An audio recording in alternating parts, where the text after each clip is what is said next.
dangerous rip currents. Where? Pinellas, Coastal Hillsborough, Coastal Manatee, Coastal Sarasota, Coastal Charlotte, and Coastal Lee counties.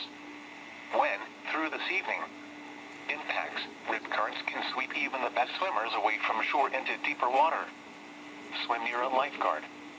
If caught in a rip current, relax and float. Don't swim against the current. If able, swim in a direction following the shoreline. If unable to escape, face the shore and call a wave for help.